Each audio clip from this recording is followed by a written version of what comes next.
Cost of poor writing. On the left over there, you're right.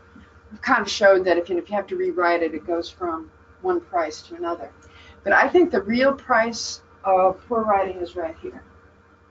Reading it over and over, calls for clarification, and mistakes due to poor communication. Now, I'm a bit of the pot calling the kettle black, because in the work that we do, be it on strategic plan or the annual performance plan that has all the metrics in it, we have to put out instructions to all the bureaus on what we think it ought to look like, so we can kind of pull it all together. So we know any flaw in instructions we put out is going to cause you a lot of work, and we try not to fail. Having said that, we still do, even with our best efforts. So we go over it. On my best days, I'll actually show somebody who's never read it before and say, okay, tell me what you think that says. But invariably, we're still getting calls. So you want to minimize it, right? You want to minimize it and minimize the rewrite that you have to do. I think the calls for clarification and the rework, the redo is really when it comes out. Here in the federal government, it seems very, very seldom that we actually do it right the first time. Everything seems to be reworked. And if you're in business, the biggest expense you try, and one of the biggest expenses you try to minimize is rework, right? So since we're in the process, the business of words, if we're going to minimize rework, which is waste, you want to write it great the first time to the extent you can. This is just another, this is also from ONB. I'll let you read it for yourselves. And you can see the rewrite.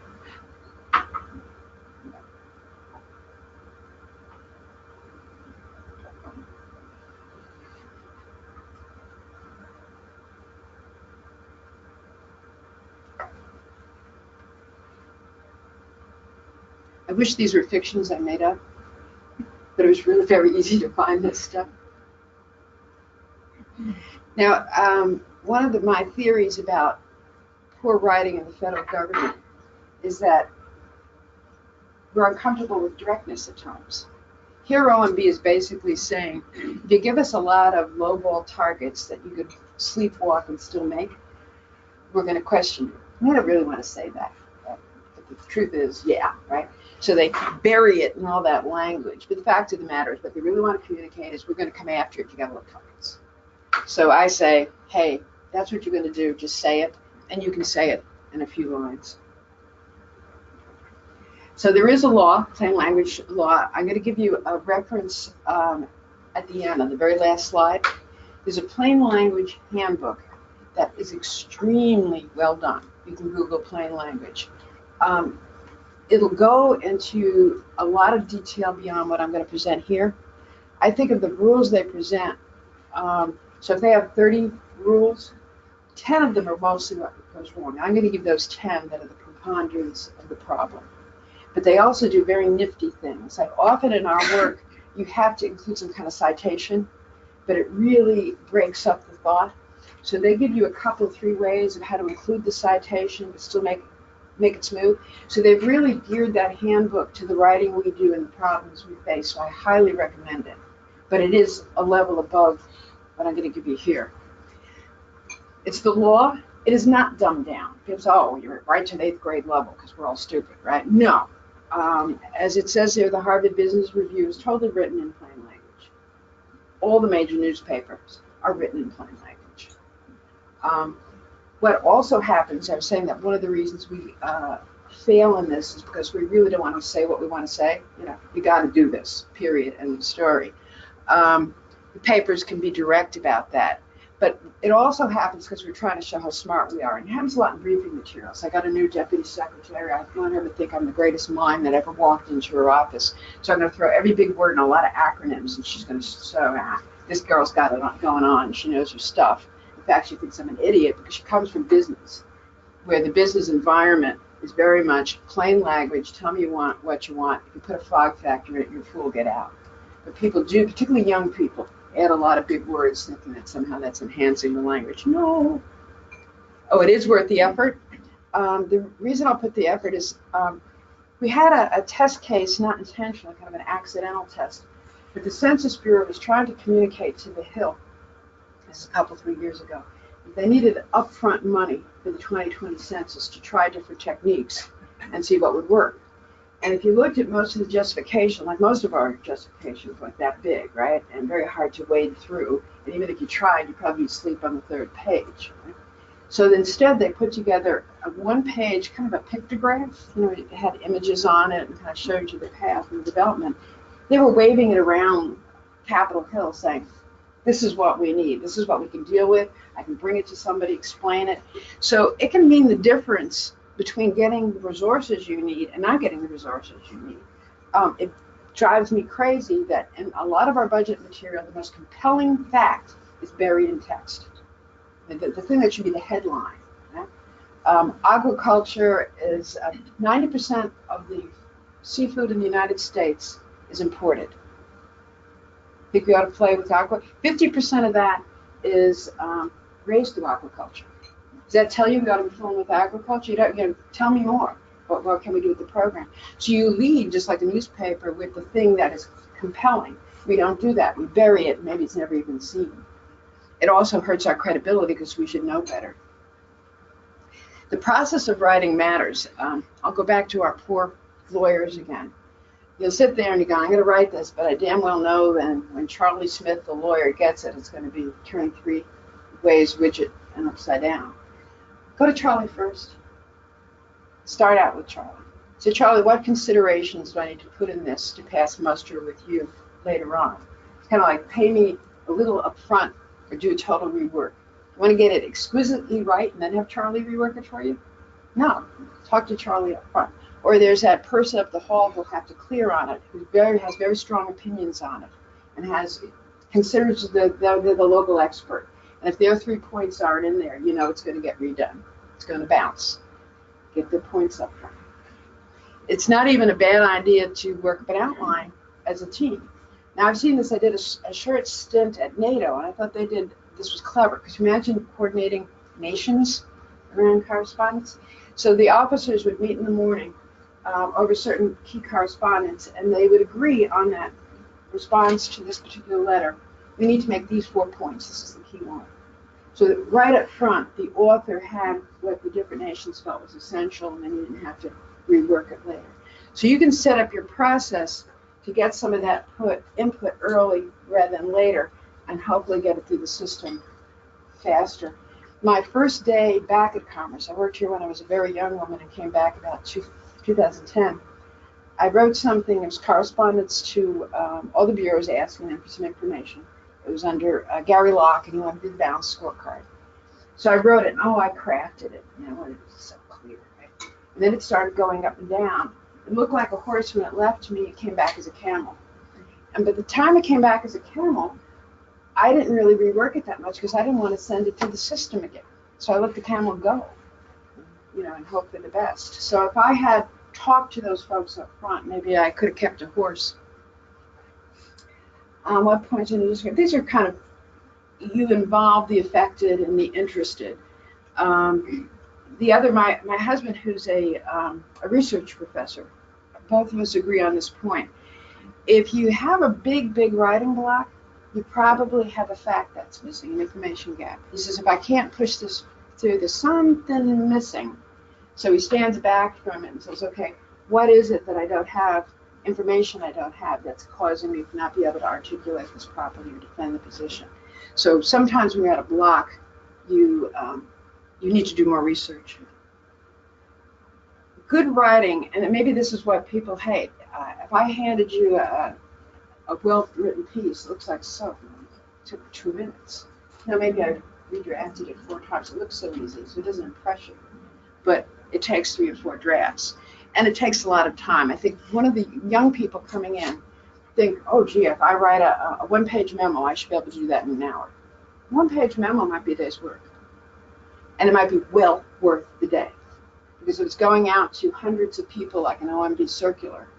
And lots of people have to follow those instructions. And lots of people will call if it's wrong, spend the day.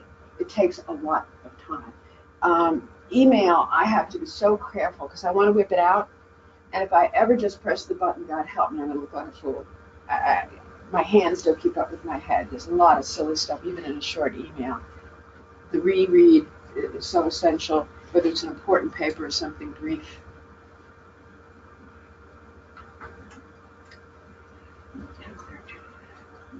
I think the most important one of these, facts about good briefing material. So you want, you're going to tell your new boss, your new political boss, about work of NOAA on a new model that for predicting the weather that will increase the lead time for extreme weather. That's pretty important stuff, right? If the paper you lay in front of the person, your first reaction to it is, wow, that's complicated, you failed. It's our job as staff to make it not feel complicated. Go through, say, how do I get this, boil it down to the essence? So if you lay it in front of them and it looks like, you know, a PhD from MIT had to do it, you failed. You got to make it clear and concise. Know exactly what you want from it. Are you framing a decision, saying, you know, this is something that will cause us to increase regulation, but might have this benefit? You're kind of doing a this and that side of it. Are you recommending a decision? Are you just providing information? Know exactly what you're doing. The reader also wants to know, what am I supposed to do with this? So that's to tell them right up front. This is for your decision on. This is just for your background information for that meeting. So you be very clear on what you're doing. And you do know your audience. If you've one PhD writing to another PhD, go ahead and use your code, right? It's okay. But understand the audience you're going for. Even when you're writing professional to professional in the field, it's a good idea, though, to get away from the professional jargon. Because what happens, and I've seen it so often, people will not tell you they don't get it because they feel embarrassed. Yeah, I'm this, in this position, I ought to understand this, and I don't know what you just read. So they keep going, and they didn't get it. And a really lousy decision comes up because they didn't get it. They didn't get the essence of it. So make it understandable regardless. Provides all important relevant information. I noticed that is a problem more at local government, but here at the Fed. When we did position papers in local government for city council, you'd read the whole thing and you say, well, gee, you left out what the price is or how much staff work would be required to put this up. You know, some fundamental thing you'd need to know. So you stand back from the piece and put yourself in the position of the decision maker and say, would I make a decision from this, or is there something I would ask before I move forward? You know, the price, the time, how long. Is there something I would not act on without that? And then don't put it forward till you get that extra piece of information. And those essential pieces of information should probably be bulleted. Here's the time frame, here's the cost, here's what you save, here's the investment. Biggest deal is briefs are supposed to be brief. Really, a lot of it, and this is so pervasive, you'd swear we were paid by the pound, right? Or that quality was measured by the pound. If you're the secretary, the deputy secretary takes home on the weekend, I don't know, nightly, the briefing books are like that. They're enormous. And often when, particularly with Republican administrations where they're coming from the business community, where it's so highly valued to be concise, they'll reject some of this stuff. And it's happened already with our secretary, our current secretary. Like, you're kidding. You know, come back with 5 bullets and I'll approach this material. This has literally happened. So they so value, and they feel their time should be valued, that you should be able to say, this is what we want from you, here's the basic information, here's the relevant factors, here's choose alternatives, and here's what we recommend by 2 pages.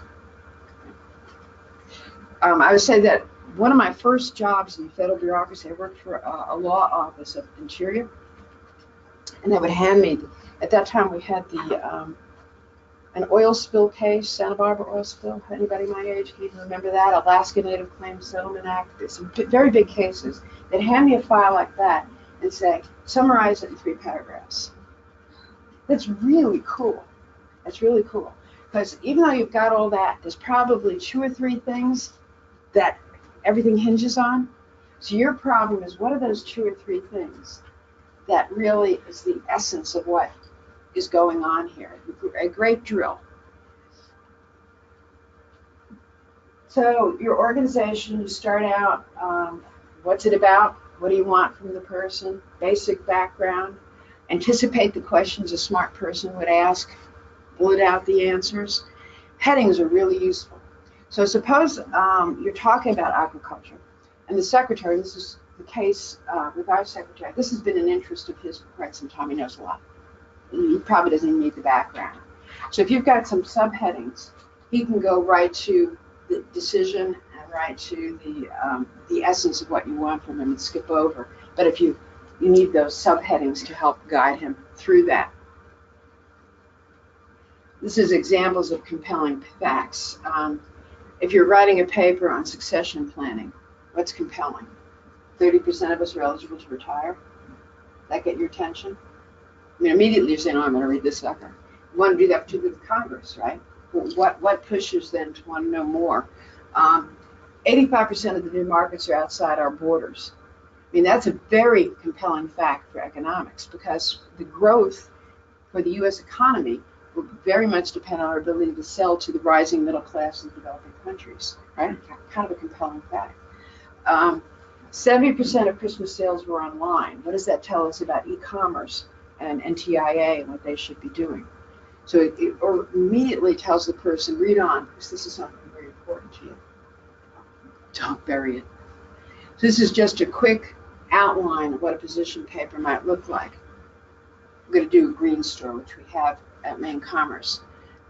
Why present the case for creating a central repository for supplies, receive authorization to set up this green store. Why? We're throwing away a lot of good stuff, right? Last time, Madison and I did briefing stuff for the Dept secretary. Where did we get our binders? The green store. The dividers, the green store. Besides, we have no money in our budget, so we could get the stuff we need. Executive order directs conversation, and all that surplus stuff is taking up space that people could have nicer offices if it weren't for all the supplies. So those are pretty compelling things. What do we propose? We describe it. We give a cost. We give a savings, risk mitigation plan. We're done. So you've got your subheadings. You go right to the essential. Most of the time, your essential facts will be what's the benefit tangibly, be dollars, but also in a more subjective way. What could go wrong? What are you going to do about it? How will it impact the workforce? Those basic things. Email announcement. Same deal for emails. You shouldn't have to read the first several lines to know what somebody wants from you. You lead with what do we want. This is to let you know we have a new APG. Okay, I know where to move. I've got my head set. One of the things I learned as an undergraduate, it was a big moment that you remember. I was a history major, and I had a professor who was really fun and funny, and he would sit down with his lecture book and he'd rattle on, and you'd be totally entertained, but I really had trouble absorbing the material. So we had a guest lecture one day, and the guest lecturer comes in, and he goes over to a blackboard, and he puts down the outline of what he's going to cover. And then he says, and these are the most essential facts. And then he elaborated. He did what the other professor did, that I had a tree before I had the Christmas balls to put on it. Okay? So I gave them the tree. And that's very important. And even in the email, you give them the tree first before you decorate. And this is to tell you about a meeting on cybersecurity that you must attend. I've got my tree. So you give the tree before you give the ornamentation, and somebody's mentally ready to get it. I'm in front of a blank piece of paper, and I'm going to write a position paper to the Deputy Secretary defending a software buy that I think is really, really important. It's important to me. This is literally true. I really want to buy this piece of software. It can make a major difference in performance management. Where do I begin? I'm even nervous about it. Where you begin is with a blank piece of paper, and you write down in no particular order all the things you want to say. No order at all. So there's no block. He needs to know the comparative price. Needs to know something about capabilities we'll have that we don't have. Needs to know the number of people that might be able to use it. Needs to know how user-friendly it is. Just dump it. Now, after it's dumped and you're over your writing block, you do what people call an affinity diagram. You'll see when you look at the different things, they kind of fall into logical groups. One might have to do with cost. might have to do with new capabilities, but you'll see there's a logical grouping. You circle them in these groups. You're starting to get your organization. Then you say, okay, now, what order might those groupings come? So it gets you over the blank piece of paper without having to think in a perfect outline. And the outline will kind of come to you once you do infinity. So that's one of the best tips I've ever had for that blockage that you can get. Explain it to a friend is not a bad idea. If I'm trying to, let's say I'm defending that piece of software to you, right? You don't know anything about it. So what I say, okay, what would I say? Currently, all our performance information is assembled through data call. If I need it quickly, I can't get it quickly. I have to do a data call. I can't do any analytics on it because it's in various and sundry places. And we spend more time collecting the data and have very little staff time available to use it. This particular solution would permit the bureaus to put it in remotely into a common database. We could print out some reports we do every year, and now we only have to revise them. And then we'll also have analytics capabilities that we didn't have because it's all in the database. You see how I kind of, now, there's my paper. There you go, right? As opposed to getting into a lot of ugly details and citations that take away the clarity. So saying it to somebody can be your best way to block it. Now here's where I hope I can add the most value to you. The biggest deal, I have at the end, I'll say it 20 times, the biggest takeaway from this whole thing is write shorter sentences. Write shorter sentences. Those two examples that I had from OMB were paragraphs long. The first one was one sentence. I said, if you read it out loud, and you have to take a breath, right? It tells you something. I would say over 2 typed lines, throw a period in here. Now, where does NOAA have particular problems? What I've seen a lot with NOAA is you do a lot of fabulous research, right? And you want people to know that. So we'll say in a NOAA budget justification, we will list all that research in one sentence, with citation, and then we'll list the audience at the end. So I've got 2 enormous lists, and your head can't get that. That's another rule. Do not put 2 lists in one sentence. Do not put 2 lists in one sentence. And if you can, it'd be better than listing all that research to say we've done 5 studies on this subject, and 2 of them have the highest citation impact of any other study in the field. And then, whoa, right? Just listing the studies, the sex lives of the caterpillar, doesn't tell me much, right? I want to know why was it important? Well, it's being cited a lot. It's being used in the field. So, and then you can, in a footnote, put those particulars if somebody wanted to have it.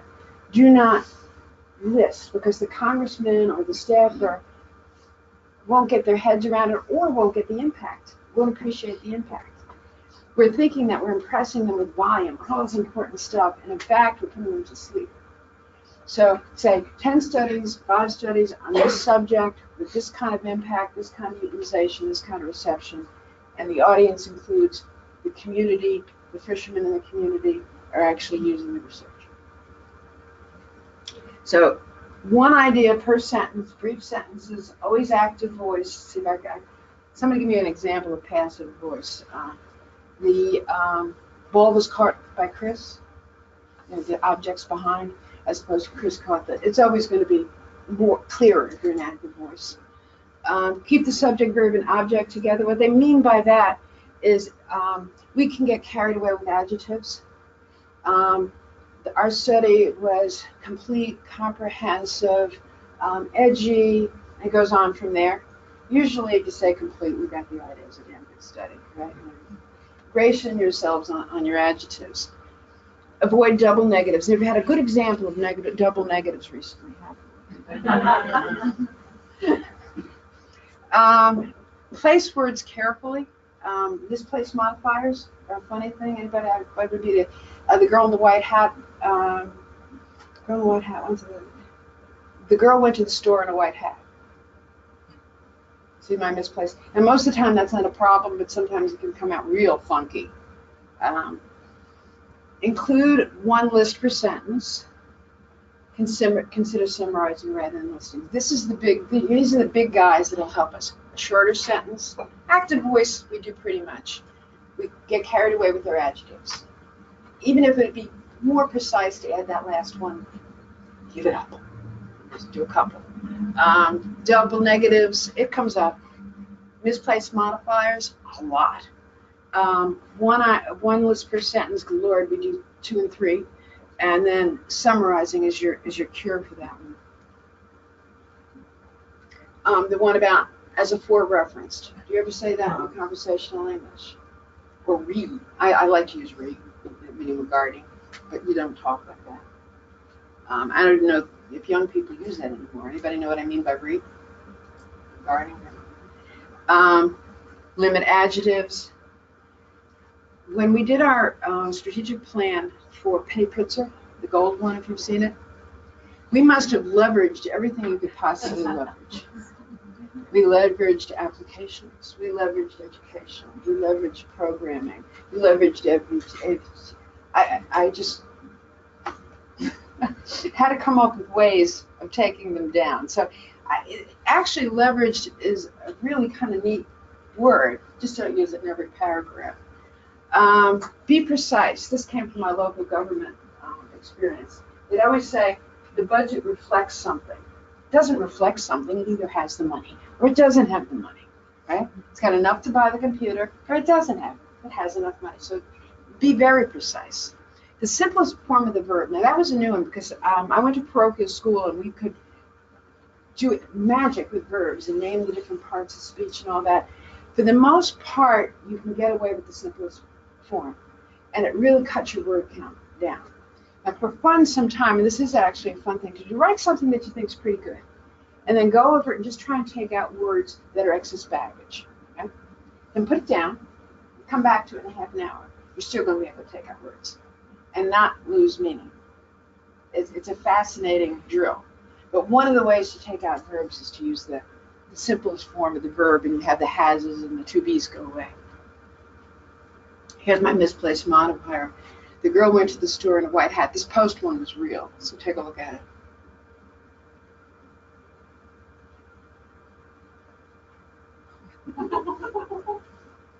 Your way of increasing revenues is to be abusive. So sometimes a misplaced modifier can get you in trouble. Here's just examples of DMs, of acronyms. One of the units at headquarters does a weekly report, and I like to read it even though I'm not the audience for it, because it helps me know what's going on. Most of the time I can't figure out a thing from it, because that particular unit expresses itself almost exclusively in terms of art and acronyms. So I kind of, sometimes I get a sense, but beyond that, so, what are you trying to impress me or something? I don't get it. I can't. Why are you communicating this way? You can see I'm frustrated. Even things like you'll see people get up and say, well, A11 says and A123 says, and there's two people in the audience who might know what that means. You can say the circular that pertains to budgeting, or you can say the circular that pertains to internal controls, and you got everybody with you. And the others don't have to pretend to understand and not really understand. You have to ask them to. More rewrites. Which one is, this one is a NOAA one.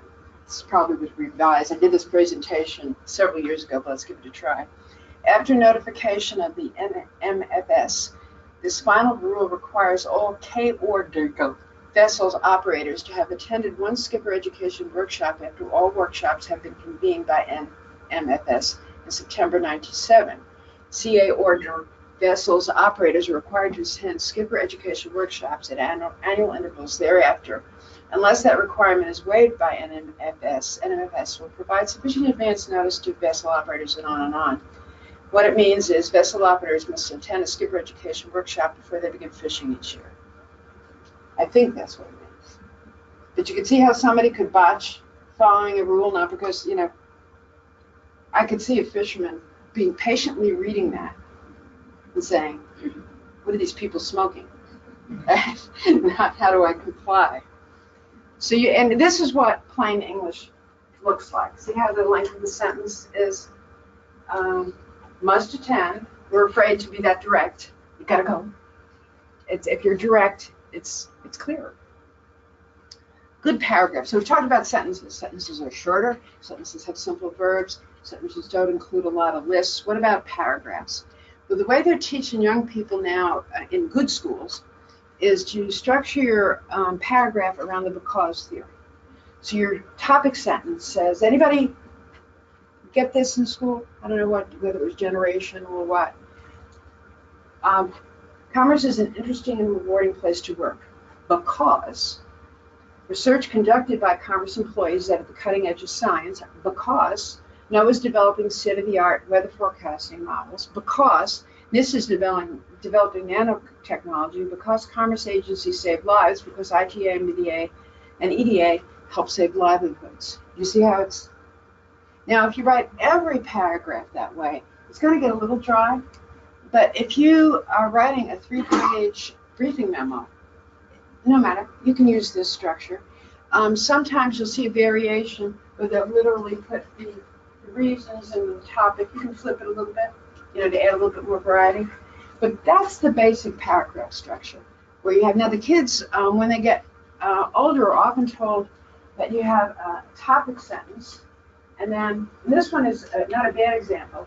We're saying commerce employees at the cutting edge of science. So after that sentence that answers because, the next one should add some details or an example. So often you have topic sentence, an assertion, and then an example that supports the assertion, and that's your paragraph structure. And for clarity, it might get a little monotonous, but you'll have great clarity with that. Is that something that most people have been exposed to? No? Yes. A wall of words. And we don't have to get into this. This is very dated. It's from several years ago. But you see how you almost intellectually you just look at it and you don't want to like it's off-putting before you even start to try and read it. It's off-putting. This is the same material, and it kind of psychologically makes you feel you might have a prayer at getting your head around it, right? So if you look at your page and you see a wall of words, cut the paragraph. Find a way to divide it.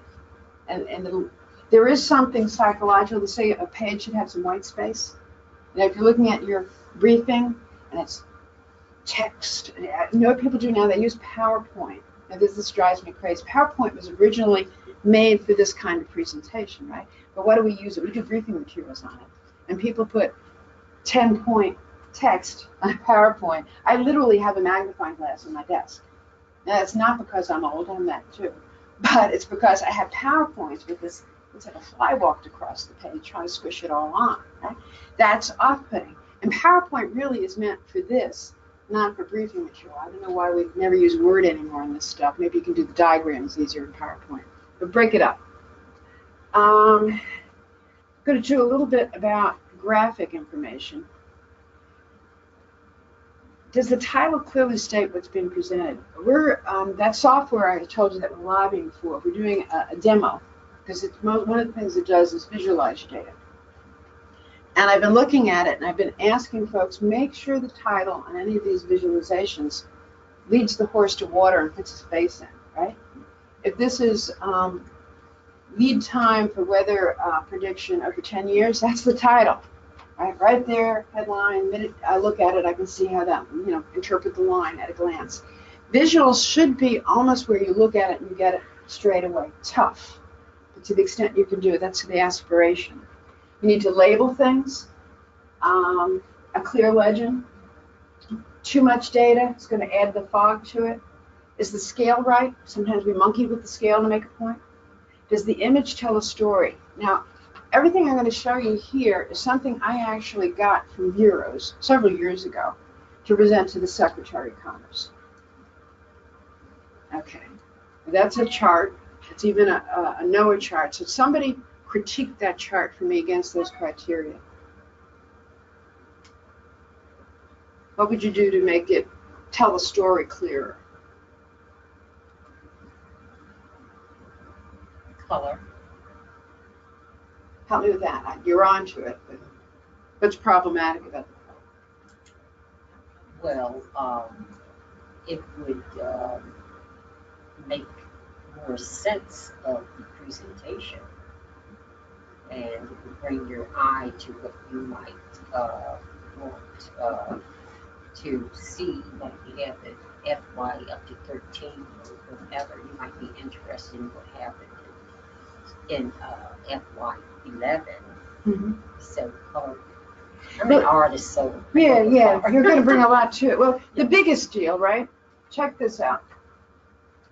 So they were reporting on 13Q1, 42 not met. It's not met usually in green. No, but it was in green. It was in green. And there is a story here, because if you look at it, we're soaring, we're meeting the targets. The targets are green, and the actuals are really cool. And then we kind of hit a wall in here, right? So there's a story behind that. So you look at it, and it's not really telling you, okay, so it raises a good question, but it does not tell a story. But certainly you wouldn't put the not met in green. And I used to get a lot of that. My favorite were the timeline charts, and they would revise it each time. So it was like a floating decimal point. The target date kept moving every month I looked at it. You really couldn't tell that everybody was behind. Oh well. Here's one where the legend, or what's said at the top, they don't match the graph. So the graph says actual is green, and actual is coming in at 50%, and up there, actual is 100%. Again, I got this to present to the Secretary of Commerce.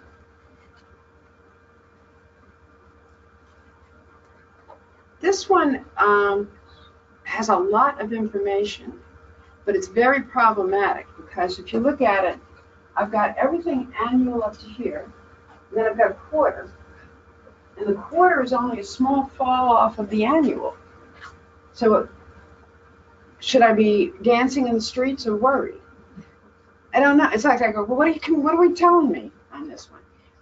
A good idea with charts and graph is whatever it is you're trying to communicate. We blew it out of the water on Q1. Be amazed. Would be a good headline here, or whatever. But tell them what they want, what you want them to see in the chart. Be direct. This one, you notice that the target's 100%. It doesn't look bad down here because the scale they use is 50%. I'd like to say these are jokes, but these. This is why they talk about staff vetting material before it goes to the secretary. Because I go through this stuff and say, could we change the scale? I was just thinking, Edward Tufte, who talked a lot about visual communication. Yeah. He described like how sometimes you think the graphs and things are good, but they don't. He was showing some examples of like missile that have blown up or things, and how it was a nice looking graph or visual, but it didn't convey, well, if this happens, the result will be catastrophic. Yes. And it just didn't convey that. That's, let's stay there, right? If the message of the chart is we're at risk of a catastrophe, the headline for the chart should be we're at risk of a catastrophe. There's a phenomenon in large organizations, any organization, called filtering. It's done in any number of ways, right? The typical way is you tell me the satellite is very problematic. The O-ring, or the space shuttle, right? The O-ring is not made for that temperature, and I really think we should delay the launch. And then I tell my boss, well, we've got some concerns about the O-ring and the temperature. And go to the next one, you tell your boss, well, hey, we've got a little bit on the temperature, don't sweat it. And by the time it gets to you, it's, let's go. Right? Every level, the message gets a little bit lighter. Again, because we really are not direct. And there's a major cost to that lack of directness. This story about the 2010 census that the department will live with forever. They had hoped to use handheld, some kind of handheld device to do the census. And literally the day before they were to execute, there was a briefing in the secretary's office, and they said, good, let's go. And the next day they said it's a no-go, and had to pull out clipboards and pencils from the 2010. You know, they pulled it off. But that's filtering. Somebody in the bowels of that organization knew those handhelds weren't going to float. And as it went through the system, the message got watered down sufficiently. And it's kind of like pay me now or pay me later, and you must tell truth to power to be an effective staffer, right? That's comes with the salary. And in writing and in graphs, if we're only at 50 and we should be 100%, then tell them, why are we doing this review process, right? If the bad news is hidden between the lines. We also hide the good news a good part of the time, you go do well. This is one where, I won't go into the details, but you can't track the details in the legend are in different order than what's in the bar. So you've got to study it very hard to see the message. But this is one from local government. Take a look and tell me what you think the message was that we at the city of Coral Springs were trying to communicate with this.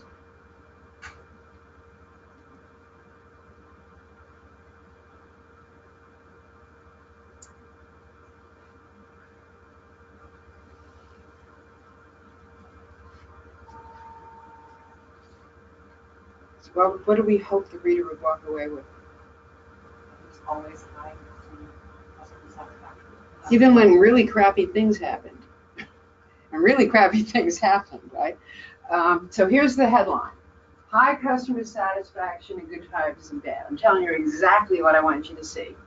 And then I'm illustrating it. I'm saying, okay, here we are, we're floating in. This is what our residents, and we're very proud of it. The city I work for won the Baldrige Award. So our citizen satisfaction, based on an annual survey, was never below, what, 93%? And that was during 911. That was during residential build-out. It was a time when our income flattened because we weren't getting increases in property tax from new construction. Hurricane Wilma was very significant for the city. And then property tax reform, where the state put limits on it, and it really made us have to cut back very significantly, but still the results. This is also, I'll give you an aside. The biggest takeaway from this really isn't about the graphic, it's about feedback.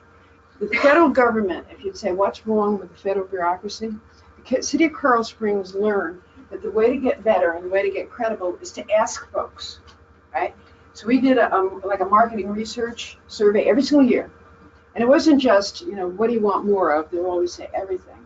But how are we doing? How's our drive? It was very specific. So we knew exactly what we needed to do better on to keep these results up. We get feedback from Congress, but we haven't developed, now we're starting to on the web, these continuous feedback loops where we're seeing exactly what's working for them, what's not for them. Because we were able to push those results over 15 years by continuously getting feedback from the community on what they cared about. I'll tell you a funny story, if it's good enough to share. After I was there, and it was during, I guess during the whole recession, they got a survey that said that people weren't feeling as safe as they used to. It's a very significant thing for local government. It's one of your big indicators. And they could tell, because the way it was done was marketing research, that it corresponded to folks who didn't feel safe, also didn't like the look of the medians. They felt that the look of the town is going down. And also seemed to want to see more visibility in the police force. Okay? That both has price. So they applied to the federal government for some grant money for the medians. And then they opened up the shooting range that we had for our cops. It was just a town right on the edge of the Everglades, so our shooting range was almost in a swamp. They opened it up to the whole metropolitan area. So all the cops in South Florida had to drive through our town to use our shooting range. Are you with me, guys? Mm-hmm. Okay. So we increased that safety feeling back the next year without spending a dime, because we knew what they cared about and what was related to it. So it's not about writing, but it's a good thing for feds to know. We really got to talk to the folks and find out what's going on. This is more of the same. And I'll leave you guys to kind of look at these examples. But let's try one.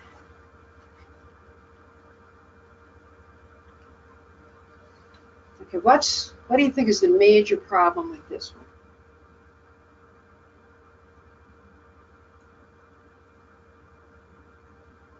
This one really has one principal flaw.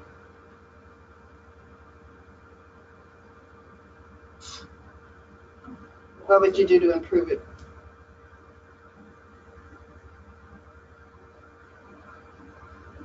Look at the length of the sentences.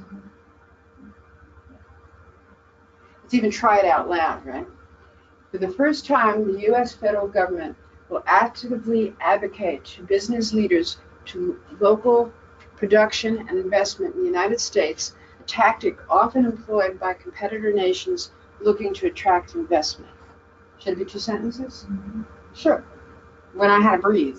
The Department through Select USA will coordinate the full support of top federal officials, including the President, in advocating with businesses from around the world to select the United States as a location for new jobs and infection. Where I breathed, right? And this is very typical.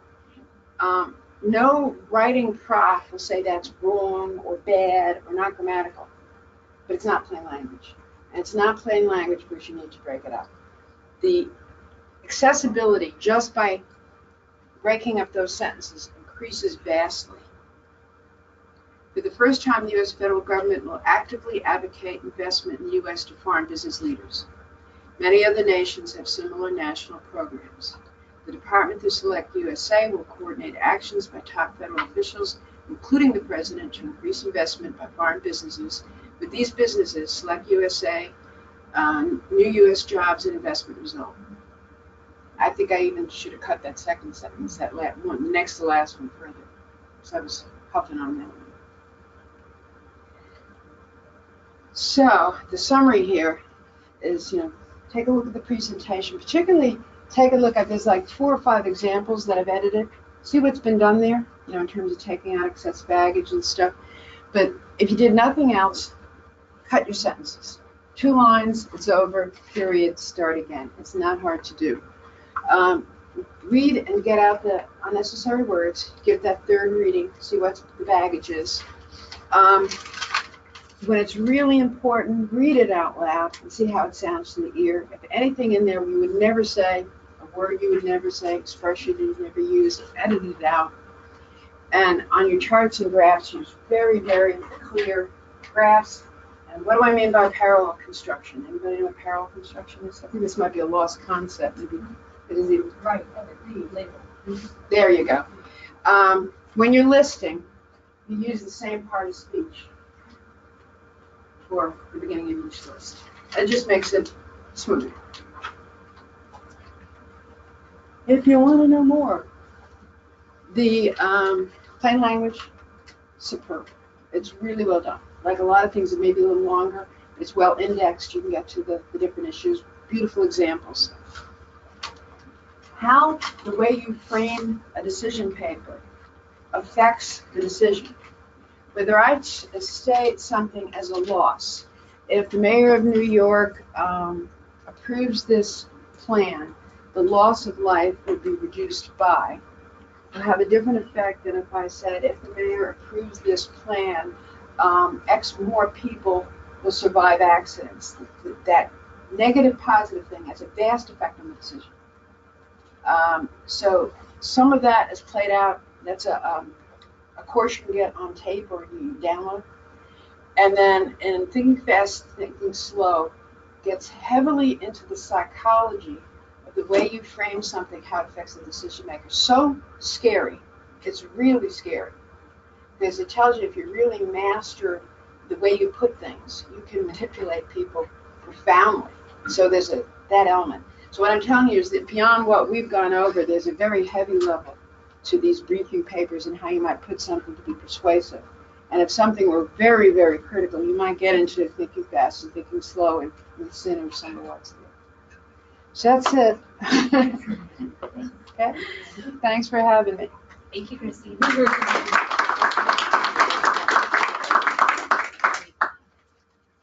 Thank you. And everybody can get these, right? Yes, everyone bring slides.